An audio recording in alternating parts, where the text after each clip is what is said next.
como decía el doctor Paredes, vamos a comenzar con el tema de taquicardia complejo angosto, que es un tema sin duda muy importante dentro de los capítulos de electrocardiografía básica y que sin duda todos nos vamos a ver enfrentados si que trabajamos en un servicio de urgencia, en un servicio de medicina o en una unidad coronaria. Eh, La presentación inicialmente la vamos a organizar haciendo una breve descripción de los tipos más frecuentes de entidades que pueden dar taquicardia de complejo angosto, taquicardia supraventricular. En segundo lugar, vamos a ver los aspectos electrocardiográficos de una manera transversal, en qué fijarnos. Vamos a proponer un algoritmo para organizar todos estos criterios electrocardiográficos de manera de tener un enfrentamiento sistemático del problema, y finalmente nos vamos a ejercitar con algunos casos clínicos. Como definición, las taquicardias supraventriculares son arritmias que utilizan el tejido por sobre el nivel de las de His para su mantención, ¿ya? A veces pueden incluir también tejidos bajo el haz de His, como el tejido de conducción normal, el His-Purkinje, o haces para específicos, pero siempre van a necesitar de un tejido por sobre el nivel del haz de His, ya sea tejido auricular o tejido de nodo sinusal o nodo aurículo-ventricular para su mantención. Habitualmente presentan por ese angosto las taquicardias subventriculares, y por eso, si bien el título original de la presentación es taquicardia complejo angosto, aquí les pongo la definición de taquicardia supraventricular, porque la taquicardia supraventricular se va a manifestar habitualmente como taquicardia de complejo angosto, salvo que exista una aberrancia, y eso lo vimos en la clase pasada con el doctor Pacheco. Y viceversa, la mayor parte, o casi su totalidad, las taquicardias de complejo angosto son taquicardias supraventriculares, excepto algunas entidades poco frecuentes como las taquicardias ventriculares fasciculares. Pero eso es muy poco frecuente. Así que nos vamos a enfocar en ciertas taquicardias supraventriculares en el resto de la presentación. Y como decía, habitualmente presentan un fondo que definimos como angosto, digamos, un QRS menor a 120 milisegundos. Este es un algoritmo obtenido de un paper de la revista española de cardiología, que es bastante práctico y ordenado en la clasificación conceptual de las distintas taquicardias supraventriculares. Sabemos que las taquiarritmias se dividen en supraventriculares y ventriculares. Las ventriculares por hoy día las vamos a olvidar, vamos a enfocar en las supraventriculares, y las supraventriculares la divide en dos grupos. En primer lugar, en aquellas que solo el tejido auricular es necesario, y que son las taquiarritmias auriculares, como la fibrilación auricular, el flutter auricular y la taquicardia auricular, versus aquellas en que el nodo auriculoventricular es necesario, ¿ya? O sea, taquicardias que involucran la participación del nodo, como la taquicardia por reentrada intranodal y la taquicardia con participación de vía accesoria. Ambas dos, ¿cierto? Hay variedades comunes y no comunes. Y del punto de vista clínico, podemos hablar de taquicardias paroxísticas supraventriculares, que no es lo mismo, ¿cierto? Hablar de taquicardias supraventriculares versus taquicardias paroxísticas supraventriculares. ¿Cuáles son las taquicardias paroxísticas supraventriculares? Aquellas que ocurren en paroxismo, ¿cierto? En crisis. Y habitualmente se incluyen tres grupos. Aquellas que por reentrada, ¿cierto? Es decir, las que participa el nodo, tanto la taquicardia por reentrada intranodal como la taquicardia con participación de para específico vía accesoria, pero también las taquicardias auriculares pueden tener este comportamiento paroxístico. Habitualmente se dejan de lado la FA y el flutter. Vamos a partir señalando algunos elementos electrocardiográficos y fisiológicos fundamentales de los distintos tipos de arritmia, pero nos vamos a centrar en la fisiología que importa para el análisis electrocardiográfico, dado que esto es un curso de electrocardiografía. Entonces vamos a partir viendo la taquicardia subventricular por reentrada con participación del nodo AB. Y aquí hay que recordar que el nodo AB, en aproximadamente un 10-20% de los individuos, puede tener una fisiología dual con doble vía nodal, una vía rápida, una vía de conducción rápida y una vía de conducción lenta. Habitualmente la vía de conducción rápida tiene un periodo refractario largo y la vía de conducción lenta tiene un periodo refractario lento. Entonces, cuando existe un latido sinusal normal, se conduce a través del nodo por la vía rápida, ¿ya? Se conduce a través del nodo por la vía rápida que le gana a la vía lenta y se bloquea de manera retrógrada, ¿cierto?, la vía lenta. Entonces, eso es lo normal en estas personas que tienen doble vía y al igual que el resto se conduce por la vía rápida. Pero, ¿qué pasa, por ejemplo, si existe una extrasístole supraventricular? ¿Ya? Si existe una extrasístole supraventricular, vemos que se va a bloquear, ¿cierto?, la vía rápida, que tenía un periodo refractario más largo, ¿cierto?, y va a encontrar excitable la vía lenta. Por lo tanto, esta se va a conducir, este extrasístole, por la vía lenta hacia el ventrículo, y como esta vía es bastante lenta, cuando llegue o cuando esté en proximidad de la vía rápida, va a encontrar tejido excitable, porque esta ya se va a ver recuperado el periodo refractario. Así que va a lograr reexcitar proximalmente, como vemos aquí a la derecha, y por lo tanto el circuito se va a mantener, ¿ya? Entonces va a existir una reentrada a nivel intranodal, gatillado la mayoría de las veces por un extrasístole y que se va a autoperpetuar. Habitualmente, como la reentrada involucra un tejido muy próximo, muy pequeño, por así decirlo, anatómicamente muy pequeña, la estimulación auricular y ventricular van a ocurrir de manera casi sincrónica, y por lo tanto va a ser muy difícil ver la onda P, la mayor parte de las veces va a estar dentro del QRS y la vamos a poder identificar por algunas características. Si recordamos de las clases de fisiología cuáles son las condiciones necesarias para un fenómeno de reentrada, tenemos que eran básicamente tres: la presencia de un bloqueo unidireccional, la propagación por vía alterna y la reexcitación proximal al lugar del bloqueo en dirección retrógrada. Aquí encontramos las tres características, ¿cierto? El bloqueo unidireccional en este caso es funcional debido a que el extrasístole encuentra en periodo refractario a la vía rápida y se conduce entonces por una vía alterna, que es la vía lenta, y existe luego reexcitación proximal al lugar de bloqueo por la vía rápida, ¿cierto? Así que se los dejo acá por si quieren repasarlo, pero se juntan los tres elementos necesarios para una reentrada, ¿no? Recordar que la mayor parte de las taquicardias las taquicardias supraventriculares obedecen a este mecanismo de reentrada intranodal. El 90% de los casos es típica, es decir, el impulso baja por la vía lenta y sube por la vía rápida, pero hay una minoría en que puede ser al revés, ¿ya? Y que es rápida-lenta.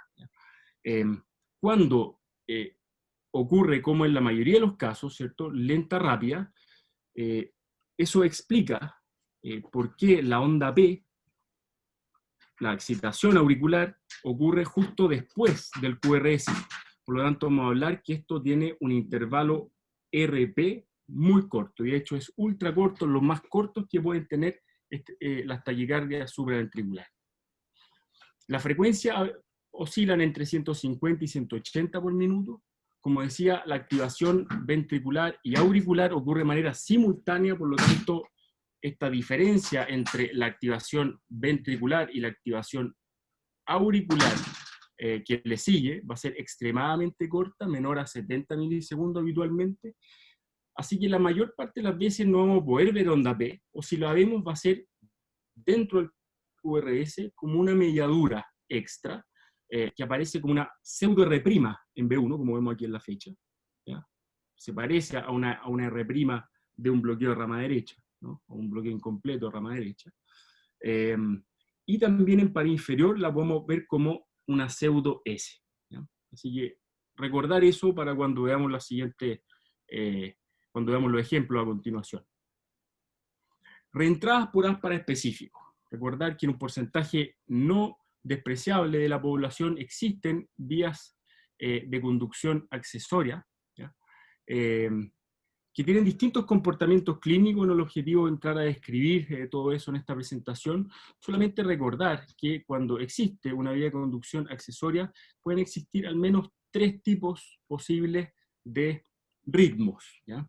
El primero es un ritmo sinusal o un ritmo supraventricular, en que se va a conducir el impulso, bypaseando la vía de conducción normal, el nodo AB y el His-Purkinje, por esta vía accesoria, que habitualmente tiene una velocidad de conducción más rápida que la vía normal y un periodo refractario más largo.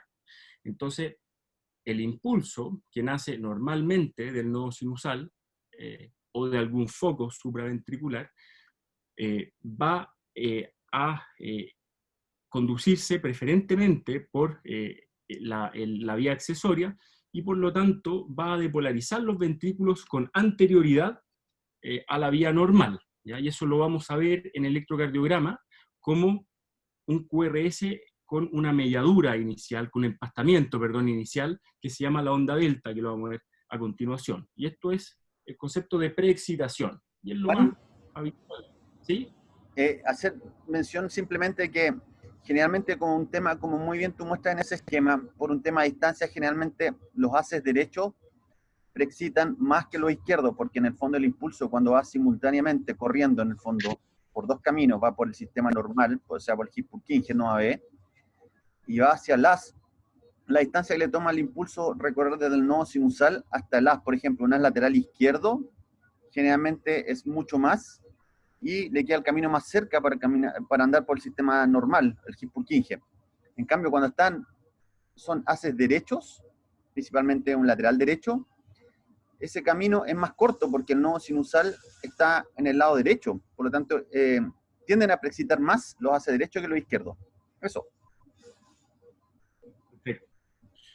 Entonces, uno de los ritmos posibles es la preexcitación, y los otros 2 ritmos posibles son la presencia de taquicardia con participación de ambas vías como reentrada, ¿ya? Y aquí existen 2 tipos de taquicardia. La taquicardia ortodrómica, que es cuando la conducción anterógrada ocurre por la vía de conducción normal, ¿cierto? El nodo AB y el sistema His-Purkinje, y se devuelve por la vía de conducción accesoria, ¿ya? Y que por lo tanto va a tener un QRS que va a ser fino, dado que va a utilizar la vía de conducción normal de aurícula a ventrículo, y que es lejos la más frecuente, y la forma de reentrada antidrómica, que ocurre todo lo contrario, ¿cierto? La conducción anterógrada ocurre a través de la vía accesoria, que no es una vía normal, ¿cierto? La depolarización ventricular va a depender de la conducción miocito a miocito, va a ser lenta, y se va a devolver por la vía de conducción normal, ¿ya? Y esta taquicardia, dado que la vía anterógrada es por una vía accesoria, va a ser de complejo ancho. Esta es extremadamente infrecuente.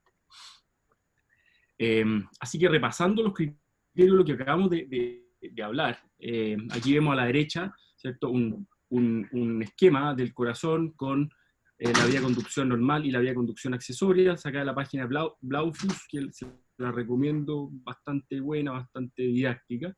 Y vemos que normalmente, ¿cierto? Durante el ritmo sinusal, estos pacientes conducen por ambas vías, pero dado que la vía accesoria es más rápida que la vía de conducción normal, existe preexcitación ventricular demostrada en el electrocardiograma, en el complejo QRS, como un empastamiento, ¿cierto? Inicial llamado onda delta. Y además, el PR va a ser corto, ¿ya? Dado que el tiempo entre el gatillo por el nodo sinusal y la transmisión a los ventrículos va a ser acortado por esta vía accesoria. Entonces, los criterios para hablar de preexcitación son la presencia de un PR corto, un QRS relativamente ancho, que pueden no ser más de 0,12 a veces, pero habitualmente es ancho, con esta onda delta o empastamiento inicial de la R o de la S, habitualmente con cambios de la repolarización que son discordantes. Por eso decimos que cuando existe preexcitación es imposible evaluar, por ejemplo, isquemia, dado que produce preexcitación y oscurece todo el resto de la evaluación. Y en un 70% de los casos hay un patrón de pseudoinfarto, aquí la onda delta es negativa, entonces se parece como una onda Q en ciertas derivadas, ¿ya?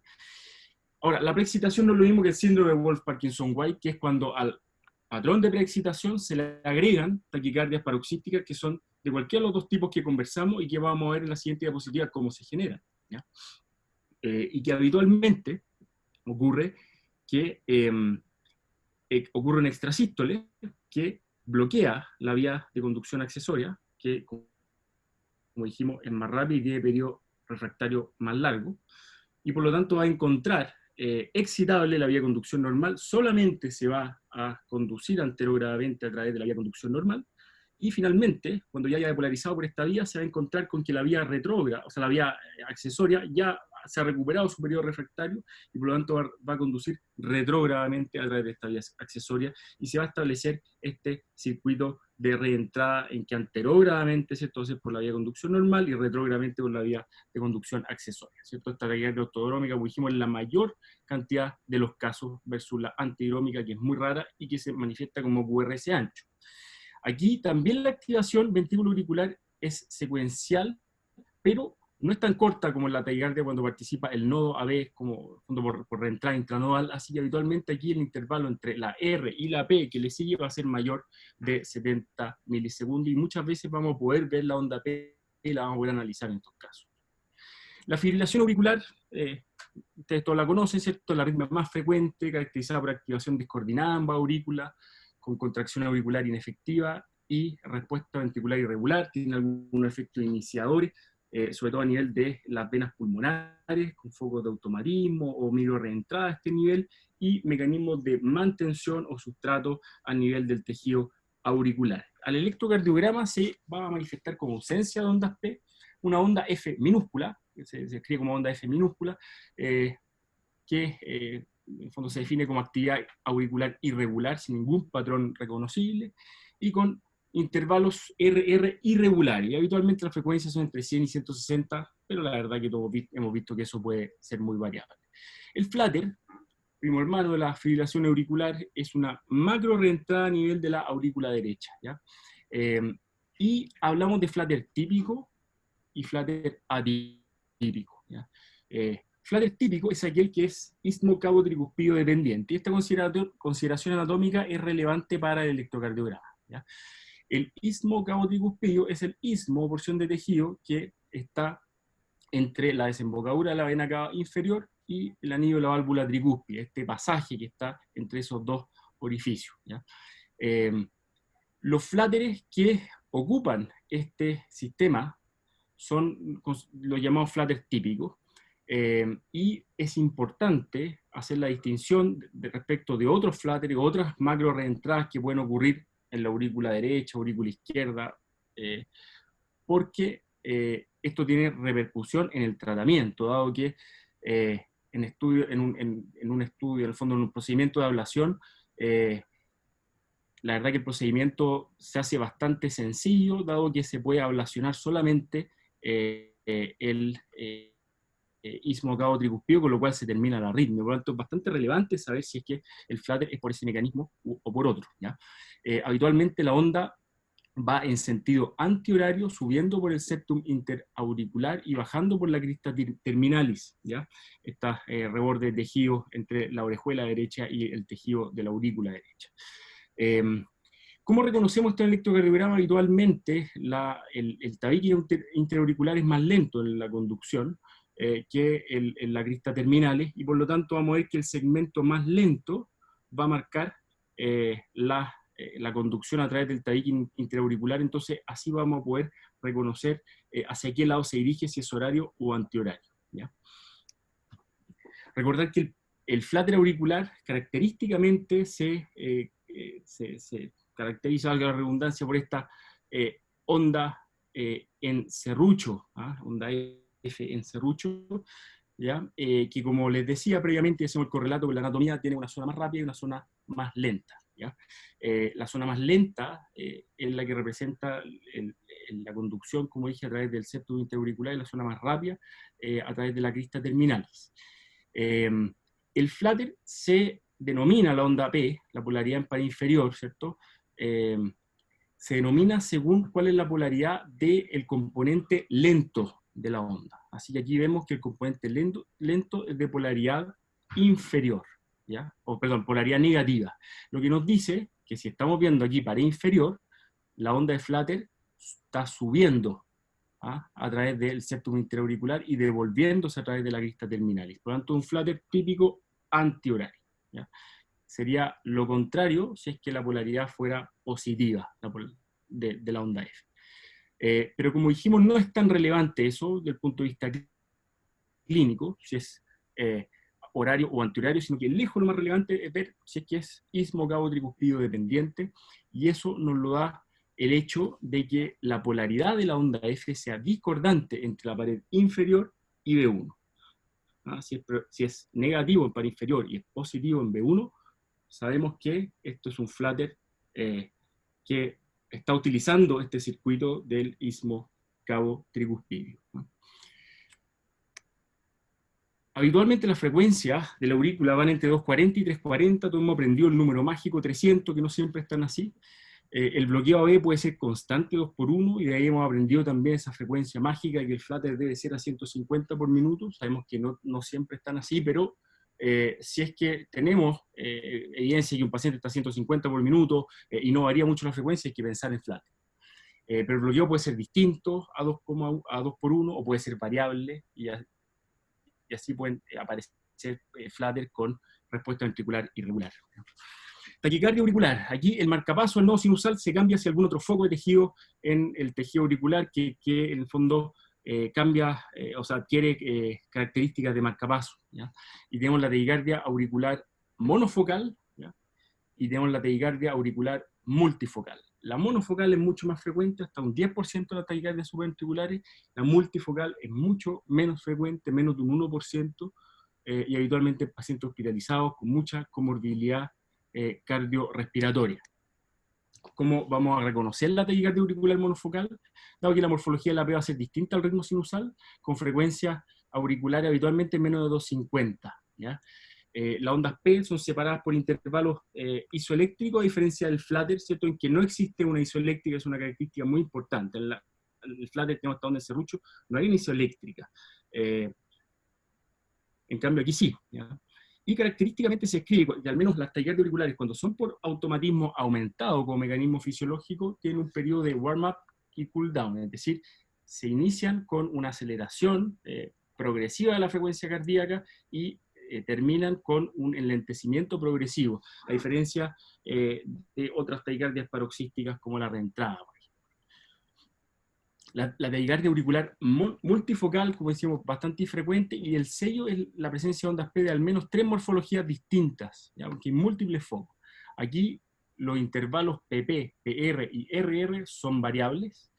Las ondas P también son separadas por intervalos isoeléctricos, igual que la monofocal, y a diferencia del flutter. Y puede haber conducción aberrante intermitente, sobre todo por bloqueos funcionales, cuando la taquicardia se acelera o cuando el foco de la aurícula está muy cercano al nodo auriculoventricular. Raramente ocurre bloqueo aurículo-ventricular, dice la literatura. En general, este tipo de taquicardia se describe que todas las P conducen, a diferencia de las taquicardias auriculares monofocales, que pueden ser bloqueadas, y de hecho la intoxicación por digoxina lo podemos ver, ¿cierto? Son de las arritmias más características en ese caso. Entonces, resumiendo o tratando de sistematizar cuáles son las claves del electrocardiograma en que nos vamos a fijar cuando tengamos una taquicardia de complejo angosto. En primer lugar, la regularidad. En segundo lugar, el intervalo RP. En tercer lugar, la respuesta a maniobras de bloqueo del nodo auriculoventricular. Y en cuarto lugar, la morfología de la onda P. Yo creo que son las características más importantes. Hay otras también, como la frecuencia, si existe o no bloqueo auriculoventricular, y la forma de inicio y de término de la arritmia, que pueden ser relevantes y nos pueden ayudar en algunos casos también. Respecto a la regularidad, recordar que hay 3 principalmente que son irregulares. Principalmente la FA, luego la taquicardia auricular multifocal y el flutter con bloqueo auriculoventricular variable. Irregulares el resto de la AP. El intervalo RP lo explicamos previamente. y sabemos, y podemos clasificar estas taquicardias de complejo angosto como RP corto o RP largo. ¿Y qué es lo que nos dice el RP? Básicamente nos dice qué tan acoplada está la conducción entre el ventrículo y luego la aurícula, en fondo retrógradamente, en caso de que exista una reentrada. En caso de que el RP sea corto, o PR largo, que es lo mismo, significa que probablemente la arritmia se está devolviendo de ventrículo a aurícula por una vía rápida y está bajando por una vía lenta, ¿ya? Entonces, ¿cuál es el diagnóstico diferencial del RP corto? Una taquicardia por reentrada, el nodo AB típica, una taquicardia ortodrómica por un áspara específico, o también puede ser que hay una taquicardia auricular con bloqueo de primer grado, ¿ya? Y eso del RP corto, que es lo mismo que el PR largo. Con RP largo, en cambio, puede ser una taquicardia por reentrada intranodal atípica, es decir, que baje por el rápido, por el fondo de la vía rápida y se devuelva por la vía lenta. Una taquicardia auricular, común y corriente, en el fondo, que tiene un PR más bien corto, y una entidad que se llama PJRT o taquicardia de Kummel, ¿ya? Que es un tipo de reentrada por áspara específico, en que el áspara específico habitualmente es de conducción lenta, exclusivamente retrógrada, es además decremental y habitualmente son ubicados en el septum interventricular y que generan taquicardia habitualmente pacientes jóvenes de naturaleza incesante y se presentan clínicamente muchas veces como taquicardia-miopatía. Es una entidad más bien rara porque hay que pensarla cuando tengamos una taquicardia supraventricular con RP largo. La maniobra de respuesta al bloqueo del nodo AB es muy importante porque si la taquicardia es dependiente del nodo AB, con una reentrada intranodal o una taquicardia por un áspara específico que usa el nodo AB como elemento crítico para la mantención de la taquicardia, de la reentrada, entonces si bloqueamos el nodo, la arritmia se va a terminar. En cambio, si la arritmia es no dependiente del nodo, y más bien más dependiente del tejido auricular y usa el nodo solamente para conducirse, pero no como elemento crítico del circuito, entonces la respuesta que vamos a ver es un enlentecimiento. Y además vamos a permitir analizar la morfología de la onda P en caso de que la P no sea visible porque la taquicardia es muy rápida. Hay múltiples respuestas, maniobras, para bloquear el nodo auriculoventricular, desde maniobras de Valsalva hasta farmacológicas, como por ejemplo la prueba de adenosina,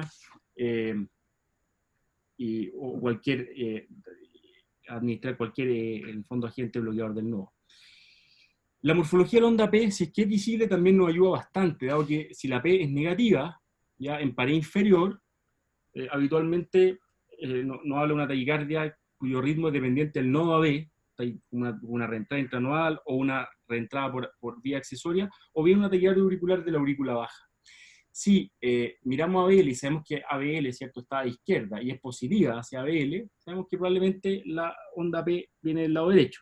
Si es negativa en ABL, probablemente viene del lado izquierdo, entonces eso es anormal, ¿no?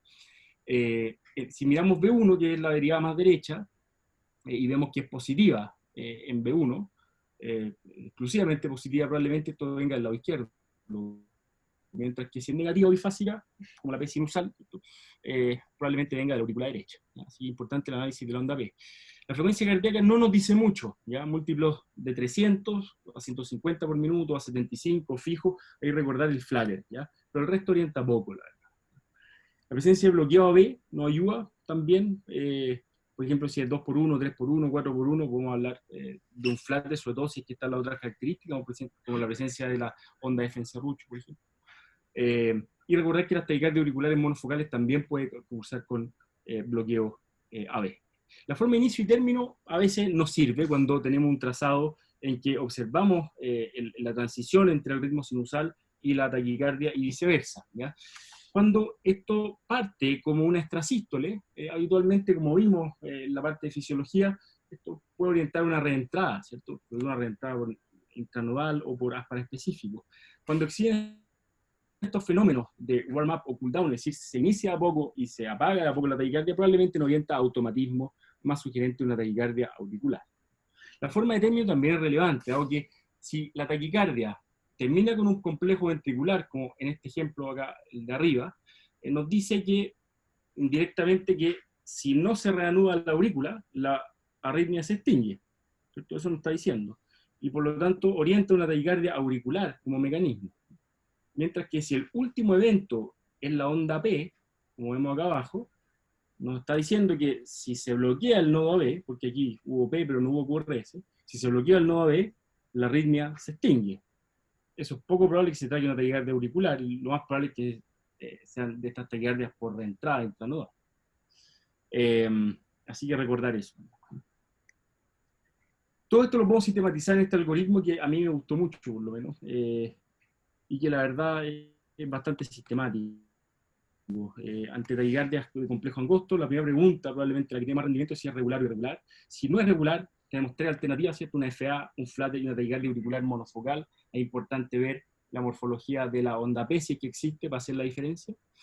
Si la taquicardia es regular, aquí este segundo paso nos pregunta si es que las ondas P son visibles, ¿ya? Si las ondas P no son visibles, lo más probable es que se trate de una taquicardia por reentrada intranodal, sobre todo si encontramos estas muescas de pseudo R en B1 o pseudo S en pared inferior. Si las ondas P son visibles, hay que preguntarse si es que la frecuencia auricular es mayor que la frecuencia ventricular, ¿ya? Si es así, podría ser, por ejemplo, una taquiarritmia supraventricular con algún grado de bloqueo AB, y dijimos que esas son dos, o el flatter, o una taquicardia auricular monofocal, y también nos fijamos en la onda P para hacer la distinción. Si es que la frecuencia auricular y ventricular van uno a uno, es importante analizar este intervalo RP y recordar, ¿cierto?, cuáles son RP largo y RP corto, ¿cierto? Cuando son RP corto, ver qué tan corto. Si menor de 70 milisegundos, orienta una reentrada intranodal. Si mayor a 70 milisegundos, puede ser también una taquicardia por reentrada intranodal, o una taquicardia más probablemente por un AS para específico, o una taquicardia auricular con bloqueo AB de primer grado. Si es que el RP es largo, recordad que puede ser una taquicardia auricular sin necesidad de bloqueo, ¿cierto? Una PJRT o taquicardia de Kummel rara, o una reentrada intranodal atípica, es decir, rápida, lenta. Recordando este algoritmo y lo que hemos conversado, llegó el momento entonces del round de electrocardiograma, haciendo alusión a la pelea que se viene este fin de semana entre Khabib y Getche. Yo les recomiendo fuertemente que la hagan porque está muy buena. Así que tenemos este primer electrocardiograma. No sé si es que hay alguien del público que se anima, y en su defecto algún becado de cardiología. Sería muy bueno que alguien del público se anime.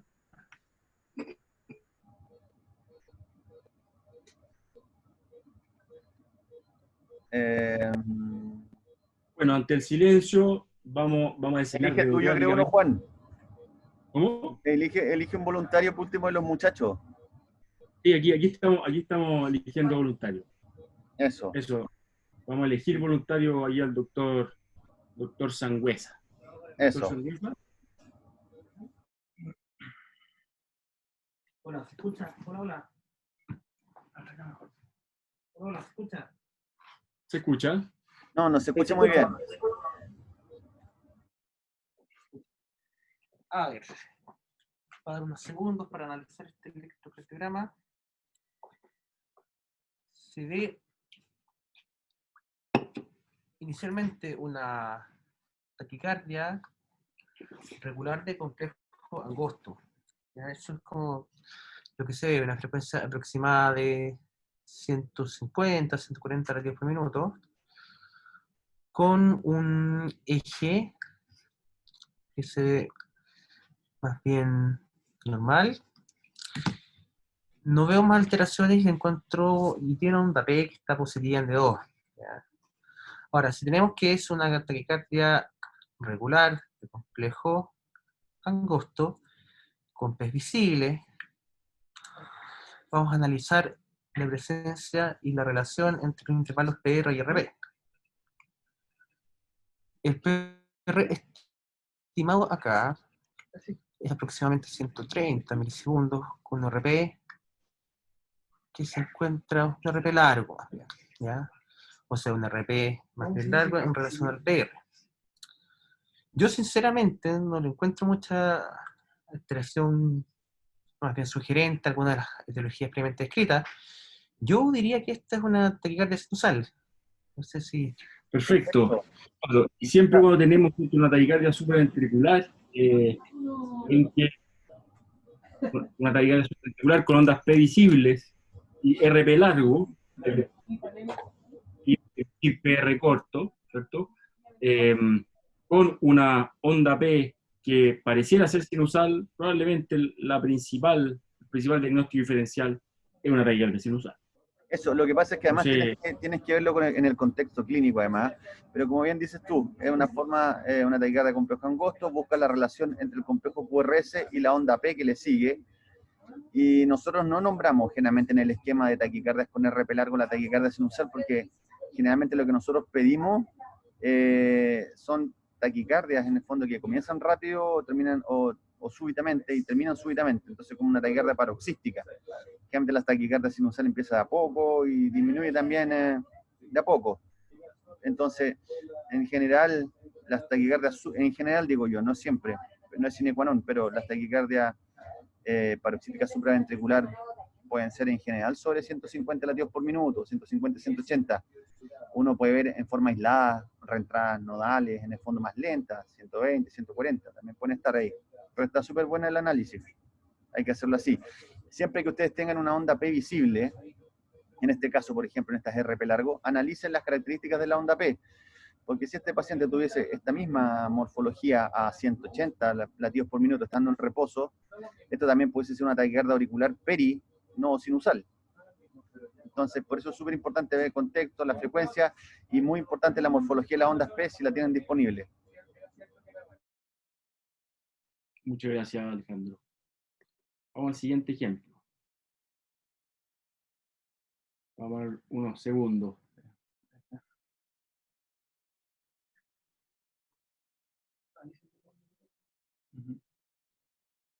Ya, bueno, entonces, lo que vemos acá... Doctor, yo voy a hablar con usted. Sí, se escucha bien, ¿no? Perfecto. Bien, lo que vemos acá es, evidentemente, bueno, se ve una taquiarritmia de complejo estrecho, se ve un ritmo que no es sinusal, que es francamente irregular, y no observo ondas P, si bien hay en B1 pareciera organizarse algún ritmo auricular, pero claramente no hay una onda P definida. Tiene un QRS, como les comentaba, estrecho, el eje está normal, a eje de 1 positivo, está normal, y la frecuencia cardíaca, bueno, alteraciones de la regularización, no hay alteraciones significativas, y la frecuencia cardíaca ronda entre 70 y hasta, por ahí en algún momento, hasta 150, 160 por minuto. Por lo tanto, esto es una fibrilación auricular de frecuencia controlada, ventricular controlada. Perfecto, doctor Yoya, muchas gracias. Alejandro, uno Siempre ha leído algunas veces en algunos diagnósticos el flatter. firiloflatter. Sí, no, ¿Qué opinas tú de eso? no es principalmente un poquitito la organización que pudiese tener la arritmia, la fibrilación auricular en su paso por alguna de las cámaras. Pero en general eso no existe, pueden coexistir en algún momento las dos arritmias. Puede ser de que tú tengas en un mismo paciente presente en algún momento fibrilación auricular y en otro momento presente un flatter, eso sí puede existir. Pero lo que uno visualiza principalmente en B1 es cierto grado de organización, que principalmente que tiende a verse en la aurícula derecha, porque hay que pensar que cuando parte como fibrilación auricular, parte en la aurícula izquierda. Y como tú mencionaste, el tabique o el septum interauricular puede generar algún grado de retardo y ordenar un poquitito las ondas, que al pasar por la aurícula derecha se pueden visualizar de esta manera. Lo otro que iba a mencionarle, y que nos lo tocamos en el fondo para confundirlo, que siempre que vean irregularidad, sospechar en una fibrilación auricular. Que eso es común de verlo, y lo vemos cuando ven taquicardias de complejo ancho, pueden ver las FA preexcitadas, y van a ver en el fondo una taquicardia de complejo ancho, pero irregular. Entonces, siempre que vean irregularidad, pensar o tener en mente la fibrilación auricular.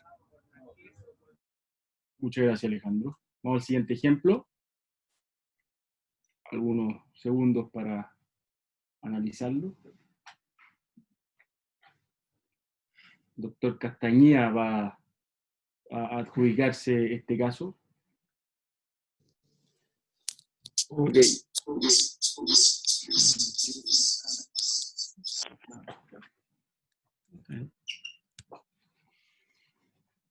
Acá tenemos también una taquiarritmia de complejo, a ver, un QRS que está bordeando los 100, 110 milisegundos, así que podemos decir que es de complejo estrecho. Tiene un eje a menos 45, está con un hemibloqueo izquierdo anterior, pero inmediatamente llama la atención en D2 estas ondas en serrucho, que como explicó Juan Francisco, tiene inicialmente una inflexión negativa, que habla de que está subiendo este impulso por el septum y que luego tiene una inflexión positiva, que va bajando por la cresta terminalis. Y además se observa en B1, que fue lo otro que comentó Juan Francisco, que es lo que nos tenemos que fijar, estas ondas de polaridad positiva, de flutter, y que si vemos cómo va avanzando en las precordiales esta onda F, va transformándose en negativa, lo que apoya aún más el diagnóstico de un flutter típico. Perfecto. Excelente. Súper bien. Siempre, como bien mencionaba Felipe, habitualmente usted busca los textos, los libros, y siempre le hablan de pared inferior, en el fondo, y B1. Pero muy bien, como mencionaba Felipe, como una forma, cuando de repente no tienes tan claro B1, te queda la duda, cómo se ve, es muy bueno visualizar la evolución presente de estas ondas en las precordiales, pero principalmente mirar B6. En este caso, B6 se va a comportar igual que la pared inferior, o sea, también va a ser negativa. Excelente. El siguiente caso. Vamos a dar unos segundos para que los becados puedan analizarlo, o alguien del público también, si quisiera.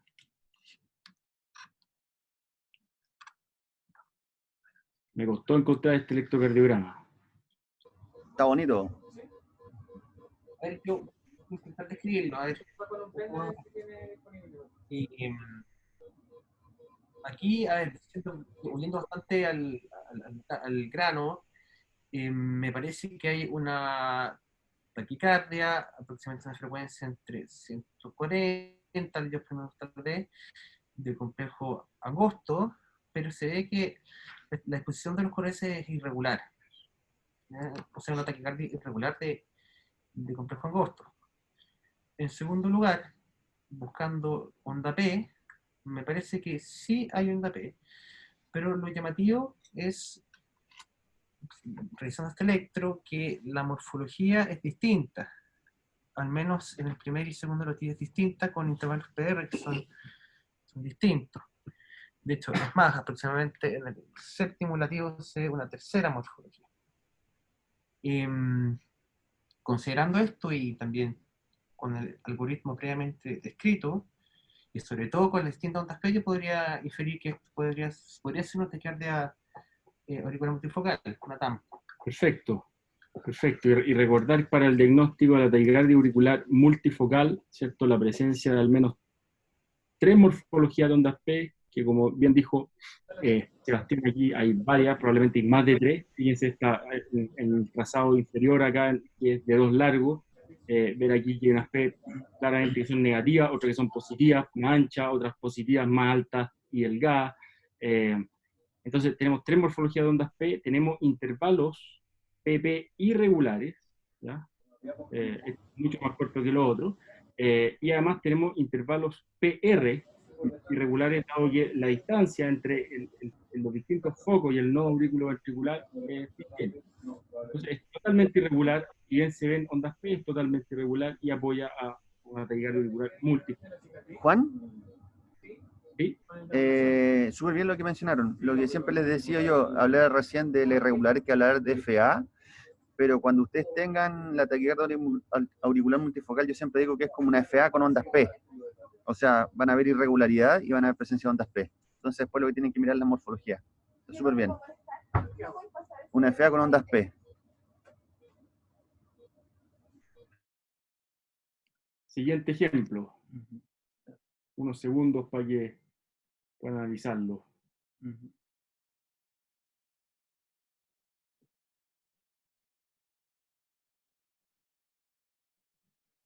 ¿A qué le tocó este?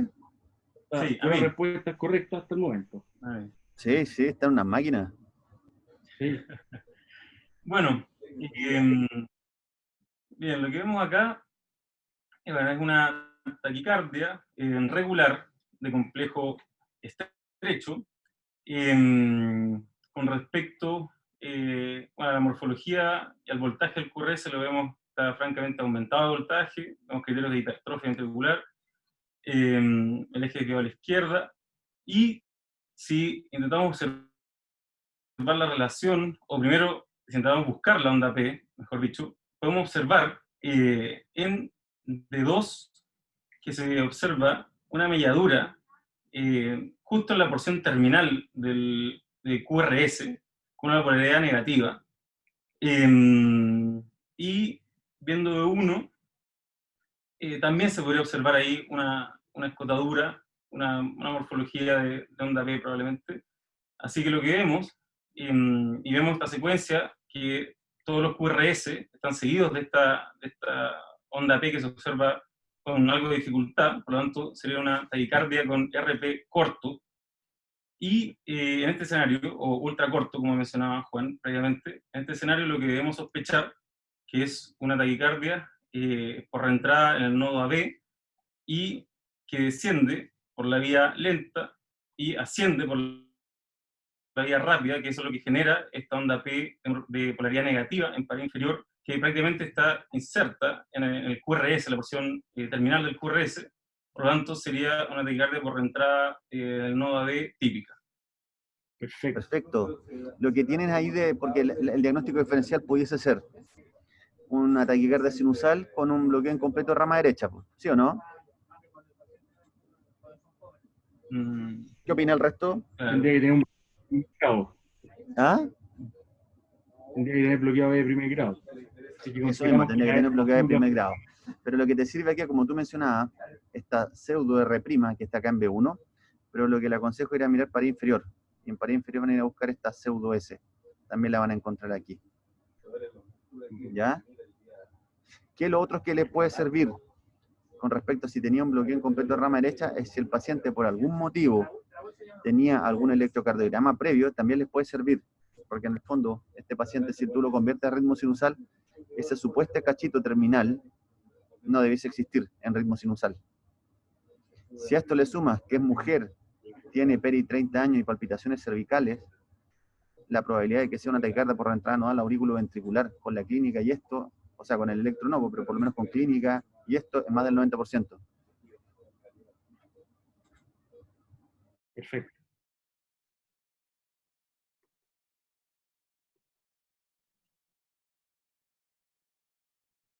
Siguiente electrocardiograma.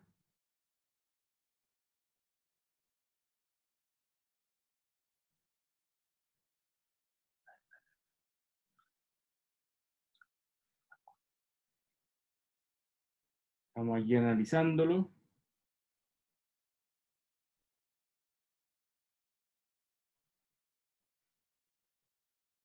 ¿Alguno de los becados que se interese? Que se Alguno que se ofrezca matricule. voluntariamente. Ok, Castañeda, muy bien. A ver, permiso. Acá también nos vemos enfrentados a una taquiarritmia, que como estamos viendo de complejo estrecho, regular, y está como frecuencia bastante alta, pero lo que, tal como habían comentado en el caso anterior, aquí lo que hace llamar la atención, o deberíamos tratar de buscar, ver por si es que le encontramos alguna onda P, para poder clasificar esta taquiarritmia en RP corto o en RP largo, que en este caso, si uno se fija en D2, impresiona tener una pequeña melladura que está inmediatamente posterior. Exacto, justo ahí, a ese nivel, tenemos esa onda P, lo que nos traduce por lo menos que estaríamos frente a una taquicardia supraventricular con RP corto. Así que por lo menos ahí ya nos orienta fundamentalmente a tres posibilidades. Y uno, si lo compara con el electroprevio, que era una taquicardia por reentrada de nova B, uno debería tener una pseudo S fundamentalmente para inferior y una pseudo R en B1, cosa que uno no distingue tan claramente, por lo menos en el electrocardiograma, así que no es como para sospechar inmediatamente una taquicardia por reentrada de nova B típica. Así que nos quedarían otras dos posibilidades, dentro de las cuales tenemos la taquicardia por reentrada AB ortodrómica, y también tendríamos la posibilidad también de tener una taquicardia auricular. Si uno además se acuerda del esquema que planteó inicialmente Juan Francisco de la medición del RP, a ver, el RP, exacto, sí, da la impresión que tuviera alrededor de... Sí, daría un poquito más de 70 milisegundos, lo que haría sospechar que pudiera ser una taquicardia por entrada AB ortodrómica. Eso, no sé si Súper. quieren aportar Claro, algo yo más. creo que la clave de lo que dijiste, creo yo, es la presencia de taquicardia supraventricular regular, con ondas P visibles y un RP corto, pero no tan corto, ¿cierto? Entonces eso orienta a que Súper. a un as más que un reentrada intranual, si bien, como bien dijo Felipe, uno no lo puede decir con certeza con electrosuperficie, ¿no, Alejandro? Súper bien. No, concuerdo con todo lo que dijeron. Perfecto. Ahí sirve medir, en este caso, el diagnóstico diferencial sirve medir el RP. Perfecto. Este es un paciente joven que tuvimos hace aproximadamente un año hospitalizado en nuestra unidad coronaria, que llegó por síntomas de insuficiencia cardíaca y palpitaciones.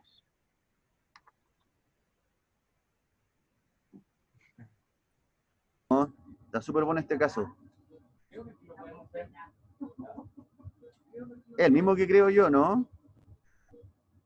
¿Mm? Uno que vimos en el turno. ¿Perdón? Claro. ¿Quién lo cuenta? ¿O lo Lo puedo puedo contar yo? yo incluso. ¿Ah? ¿Lo cuentas tú? El que se luzca, el que quiera. Perfecto. Les puedo decir yo, para que No, yo lo los puedo. ¿Ah? demás... ¿Sí? Como quieras. No escucho quién está hablando. Perfecto. Alejandro, te escuchamos. ¿Quién es? Ah, ya. Este caso está súper interesante. Lo que tenemos, siempre que ustedes no sepan el diagnóstico, siempre les digo, váyanse a lo básico, si una taquicardia regular de complejo ancho o complejo angosto. En este caso tenemos una taquicardia regular de complejo angosto. Lo siguiente, va a mirar la frecuencia. Tiene una frecuencia de 150 latidos por minuto. ¿Ya? Lo siguiente que voy a mirar es si logro visualizar la onda P. En este caso, logro visualizar la onda P. En todas las derivadas, sí. Hay algo que me llama la atención de las ondas P, es la morfología. ¿Por qué? Porque en B1 la veo un poco negativa, en todas las precordiales después se hace más negativa todavía. En ABR está positiva, por lo tanto se está acercando a ABR. Pero si lo otro que me llama la atención es que en la pared inferior es negativa, por tanto se aleja la pared inferior. Y además en ABL es positivo. Por lo tanto, como conclusión inicial tengo una taquicardia regular de complejo angosto con RP largo. ¿Ya? RP largo, y dentro de las opciones que tengo, una taquicardia por una reentrada nodal atípica, que es lo que habíamos mencionado, que tenga una PJRT, que es una taquicardia de Kummel, que es una taquicardia decremental, conducción retrógrada, por un ASPAR específico, o que tenga una taquicardia auricular. En este caso, lo que llama la atención es que es negativo en pared inferior, por lo tanto se aleja de la pared inferior, pero se acerca a ABR y ABL, es como que estuviese en la mitad del corazón. Y en la mitad del corazón lo que tenemos, a mitad, en la intersección del septum interauricular, interventricular y las válvulas, que es como, digamos, una cruz. Entonces se acerca a ABR, ABL, lo más probable es que esto sea una taquicardia auricular, y que provenga, lo más probable, es del lado del seno coronario. ¿Por qué siempre recalco lo probable? Porque lo vamos a hacer con catéteres puestos en el corazón. No sé, doctor, ¿cómo está? Y así fue. Así fue. Y se quemó la arritmia y el paciente anduvo bien. Taquicardia auricular, entonces. Esto, ya para ir terminando, no sé, Sebastián. A ver, dame unos segundos para ver. A ver, siguiendo con la sistematización del análisis, aquí parece un ataque arritmia, que está con una frecuencia aproximada de 150, 160 en 10 minutos. A rato se acelera, otros más lento. Es una taquicardia irregular por complejo ancho. Si bien es lo que vemos acá principalmente en D1, sino también complejo que mide como al menos 130 milisegundos. Dado este electro de irregularidad, yo diría que podría ser una F excitada, al menos morfológicamente sugiere eso. Perfecto. Así que, ¿Dónde están las pistas? Las pistas están en dos partes. Una, que es una taquicardia irregular. Siempre les dije pensar en FA. Y lo segundo es que cuando tú mencionaste que es una taquicardia de complejo, entre comillas, ancho. Ahora, esa anchura del complejo QRS no siempre es igual. Y vemos principalmente las precordiales que de repente eso pudiese ir variando. Eso quiere decir de que probablemente es una FA preexcitada y que conduce variablemente por el AS y por el sistema His-Purkinje. Perfecto. Bueno, este paciente se cardiovirtió, como es la conducta adecuada en estos casos, y este es el electrocardiograma de salida. No sé si alguno de los becados de cardiología quiere interpretar este electrocardiograma, que es el último. Sí, bueno, acá tenemos un ritmo que, bueno, claramente prácticamente no está en taquicardia, es un ritmo regular, sinusal, se pueden observar ondas P, el QRS tiene una tendencia está límite en realidad alrededor de 120 milisegundos, y llama la atención la duración del PR, que es evidentemente corto, y la presencia de onda delta, que se puede observar ahí claramente en D2, en B1, así que esto orienta a la presencia de un ASPAR específico, en realidad, y que se habría presentado con este síndrome de preexcitación. ¿Pudiésemos determinar la localización de este AS? Que yo creo que un poco por ahí va la pregunta de Juan. Lo pregunto en general, porque por eso es importante el electrocardiograma. Lo pregunto para todos, no solo para Agustín.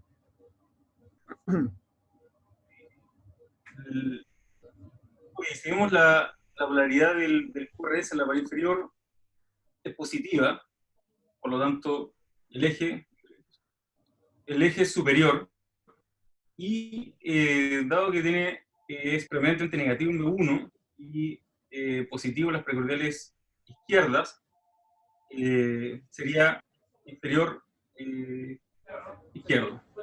No, mira, aquí lo que creo yo es que siempre lo que tenemos que tratar de buscar es principalmente dónde ocurre la transición, o sea, el cambio de la onda delta. Este es un hilar un poquito más fino. Bueno, ahí me cambiaron el bonus track. Que si puedes mostrar mejor el electrocardiograma, Juan. Nosotros siempre lo que miramos, como siempre, es B1. Y miramos, si es B1 la onda delta es predominante, o sea, tiene una onda R más grande que la S, con onda delta, decimos al tiro que es una izquierdo.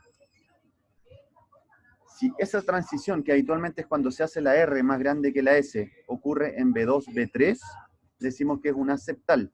Y ahí lo que vamos a hacer es ir a mirar la pared inferior para determinar si es antero, medio o posteroseptal. Pero si esta transición es más bien tardía, o sea, de B4 para arriba, como claramente aquí ustedes ven que la R es predominante en B4, o sea, se pega un salto de B3, en que tiene una R pequeña con delta, pero una S profunda, pasamos rápidamente a una R predominante en B4, ya sabemos que cuando es tardío, esto es probablemente por un as lateral derecho.